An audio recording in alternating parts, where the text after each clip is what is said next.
U.S. economy grows at a 2.8% annual rate in the third quarter of 2024. IMF predicts that Asia and the Pacific will account for about 60% of global growth in 2024. And Goldman Sachs reports a decline in crude output from Iraq, Kazakhstan, and Russia.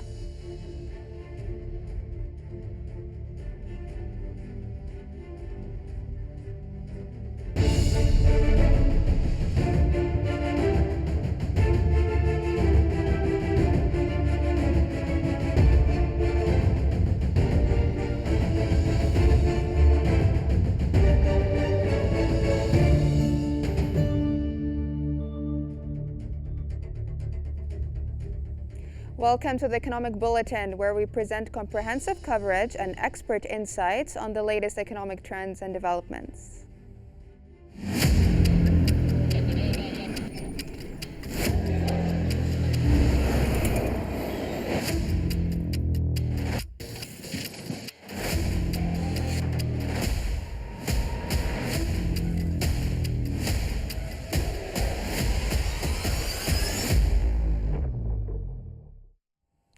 Welcome back. We start off with the United States, where the Commerce Department reported that the U.S. economy grew at a 2.8% annual rate in the third quarter, driven by strong consumer spending and a surge in exports. This marks a slowdown from the 3% growth in quarter two, but the economy has topped 2% growth in 8 of the last 9 quarters. Consumer spending rose 3.5%, the fastest pace since early 2023. And exports increased 7.5%, the largest gain in 2 years. Despite steady growth, high prices led voters to elect Donald Trump for an economic overhaul, with Republican majorities in Congress.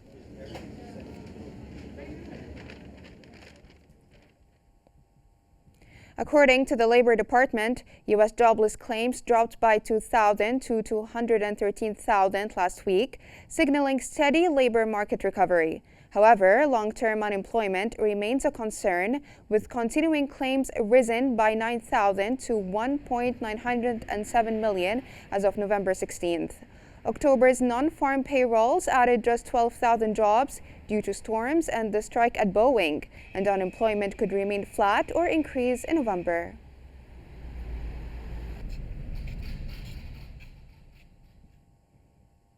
U.S. Federal Reserve officials are confident that inflation is easing and are expected to gradually lower interest rates. The minutes noted that if inflation continues to decrease towards the 2% target and the economy stays near full employment, a gradual shift towards a more neutral policy stance would be appropriate. However, uncertainties about the neutral interest rate complicate the assessment of monetary policy restrictiveness. The Fed's next policy meeting is set for December 17th and 18th, with the markets predicting a 63% chance of another 25 basis point cut.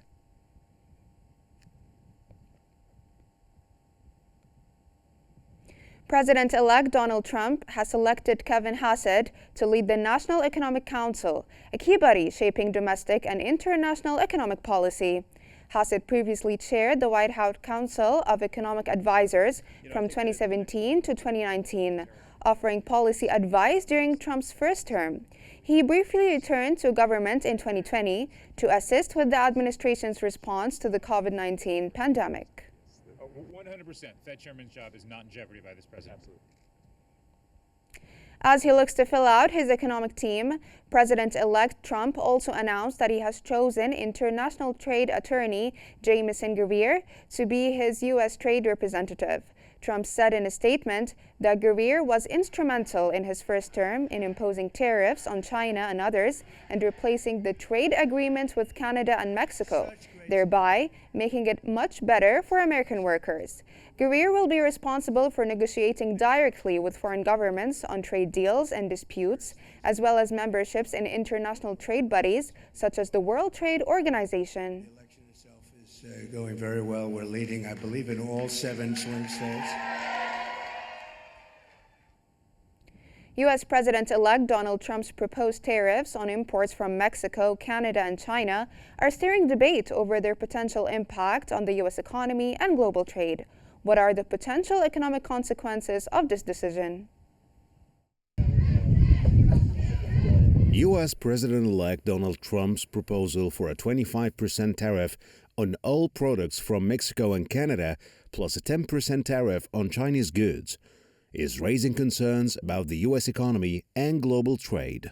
Economists warn these tariffs could drive up prices on everyday goods, from food to electronics, increasing inflation and costing U.S. households over $2,400 annually. Critics argue this would burden working-class families, while Trump claims the tariffs target issues like illegal immigration and drug trafficking.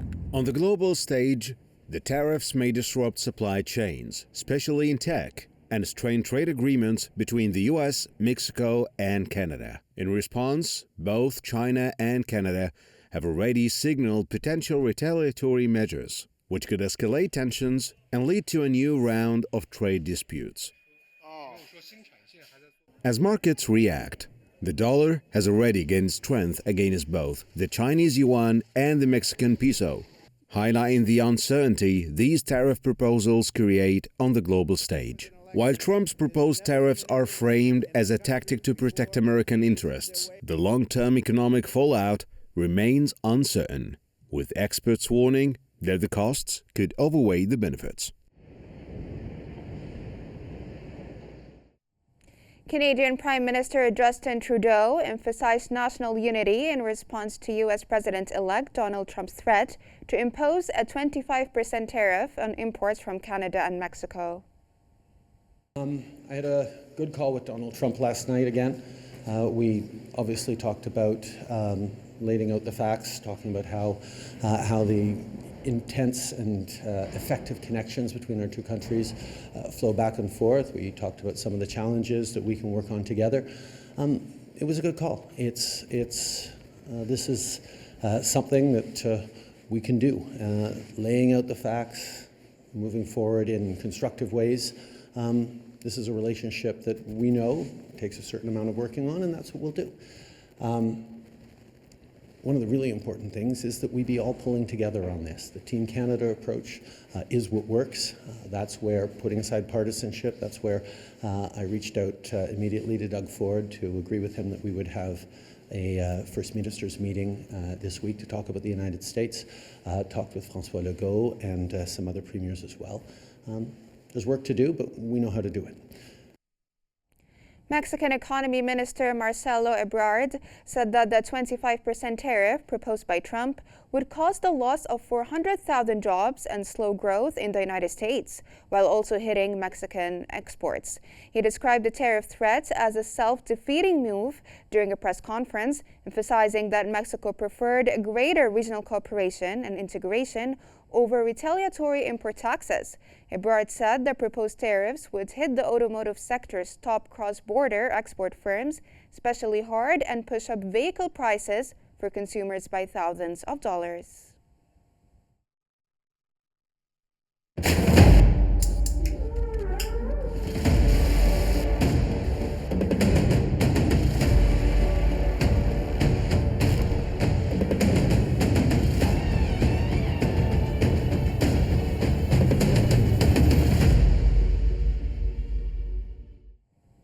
Goldman Sachs reported declines in crude output from Iraq, Kazakhstan, and Russia, aligning with OPEC Plus production cuts and boosting Brent prices. The bank expects Saudi Arabia to extend cuts until April 2025, revising its earlier forecast of January, and maintained its 2025 Brent price target at $76 per barrel. OPEC Plus is also considering delaying a planned January output increase following a similar decision in November. Goldman noted rising compliance among OPEC Plus members, signaling collective efforts to stabilize prices, and projected any production increases would be gradual and data-driven.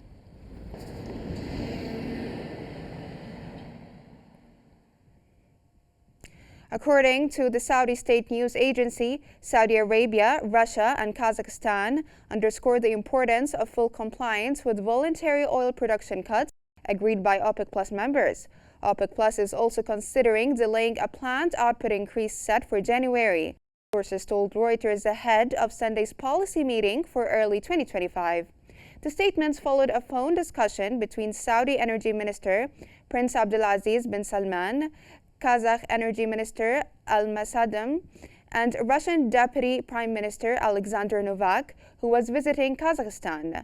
The news agency reported that officials emphasized the need for cooperation among OPEC Plus members, strict adherence to the production agreement, and compensating for any overproduction.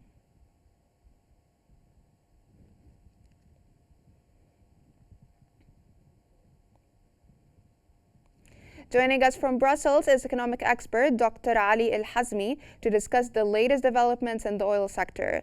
Dr. Ali, welcome to Qnews. Thank you so much for joining us on the Economic Bulletin. First off, what are your expectations for the upcoming OPEC Plus meeting? Yeah, thank you for having me. I think next meeting they will postpone the cutting and they will remain at the same, especially with new circumstances, the still uncertainty in the world. Also, as we know, the election for the United States, Trump is the 46th president of the United States, and he's supporting the traditional oil, which means we are going to have more supply in the market. So, based on your report, you said you are going to OPEC Plus will remain the cut until April 2025, but my opinion it's going to remain at least until the third quarter of 2025. Now, sir, do you consider Goldman Sachs' forecast of Brent crude prices at $76 per barrel in 2025 realistic? I didn't think so. As we see, there is a huge volatility in the oil price during the 6 or 7 months. I think between 70 to 80, 82. Today we are talking about 72. But actually, since we are going to have new president for the United States, this is the big factor. It's going to affect the market. We cannot imagine how much the amount is going to be. But at least the oil price will stay in the 70s for 2025. But jumping to 76, I think we need to wait at least until the first half of 2025.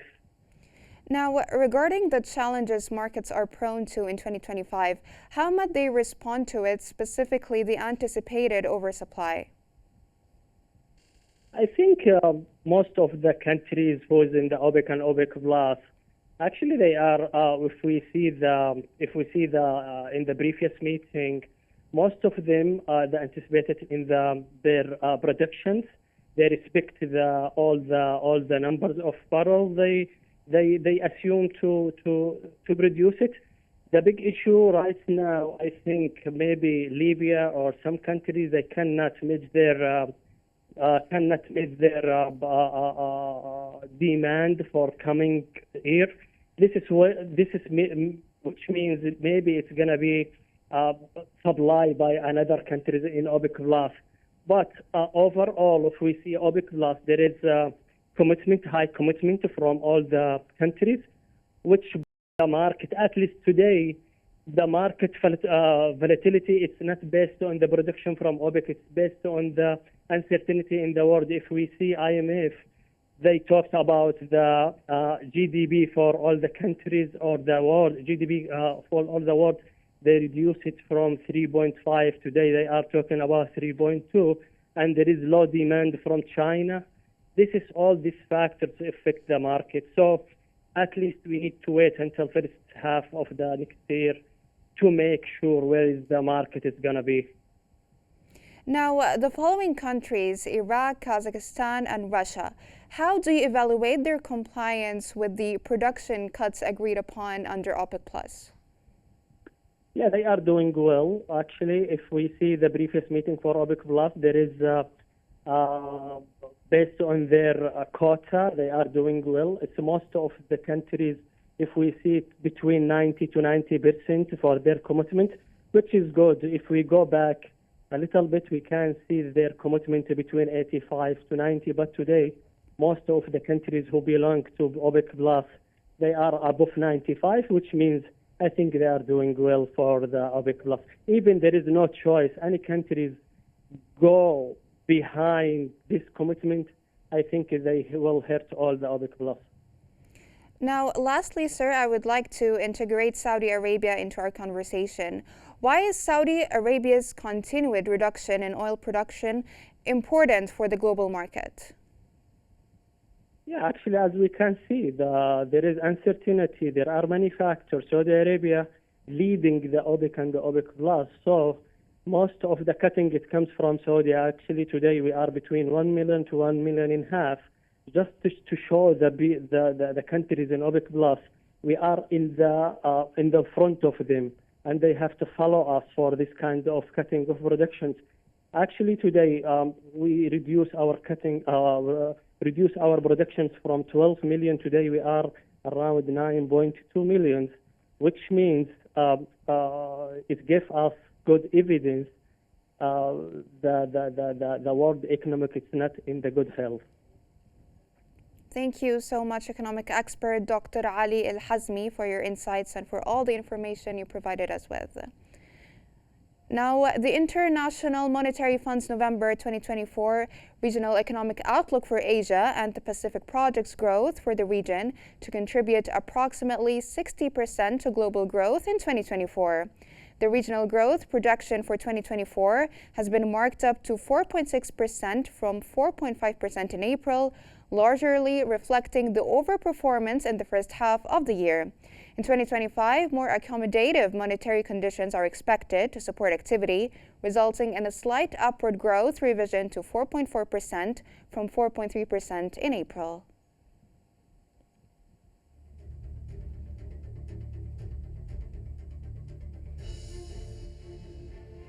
That's all for now. Here's a roundup of today's key headlines. The U.S. economy grows at a 2.8% annual rate in the third quarter of 2024. The IMF predicts Asia and the Pacific to account for about 60% of global growth in 2024. And Goldman Sachs reports a decline in crude output from Iraq, Kazakhstan, and Russia.